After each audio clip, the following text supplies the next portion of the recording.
My name is Carol McDaid, and I serve on the board of Faces and Voices of Recovery, and I am a principal at Capital Decisions, a firm here in Washington that specializes in addiction and mental health policy.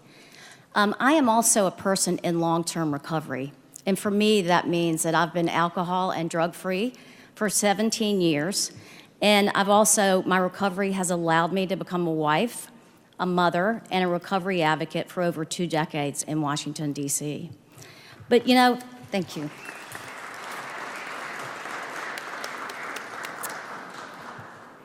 I'm one of the lucky ones, though. I am honored to moderate the panel with both individuals and families who courageously use their life experiences with addiction and recovery to inform national policy, as well as our esteemed national experts who are going to talk to you a little bit about the collateral consequences of addiction and the barriers that many of us often have that keep us from having sustained recovery. Now, I'm one of the lucky ones not only because I've survived a 16-year battle with addiction, but because I have thrived. And what do I mean by that? I work, I pay taxes, I employ other people, I vote, and I devote a lot of my personal and professional time to making sure that other people who have not had the same shot at a full life that I have get that shot. There are millions of barriers, and one of our panelists, Dr. Solomon, is going to talk to you about what these barriers are, that millions of Americans suffer as a result of a lifelong criminalization of their substance use disorder, even if they have repaid any debt to society as a result of a criminal act that they resulted in as a result of their addiction. So these things last like a noose around their neck, even after they've done time, and repaid their debt to society. These things are still lingering and preventing them to have the full shot at recovery that I've been able to have.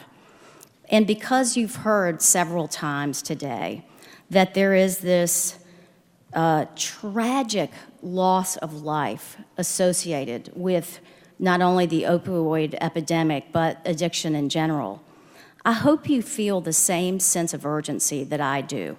I've been delighted to be a part of this forum and numerous hearings and panels and reports and national meetings and advisory boards. But folks, enough is enough. We've discussed this to death. We now need action. We need action from the senators who have been so gracious in putting these forums together and introducing legislation, but also this administration who has many strategies that have been talked about today that could be acted upon now, immediately. And if you feel, after hearing the esteemed panelists that are going to talk to you today, and by the way, if you're in or seeking recovery, this is your panel. These are your people. They're going to speak right to you. And I hope you will feel the same sense of urgency that I do, that we need to act and act now. And if you do, there is a national call-in day tomorrow, December 3rd. You can get more information about it at facesandvoicesofrecovery.org or youngpersonsinrecovery.org, spelled out exactly as I'm saying it.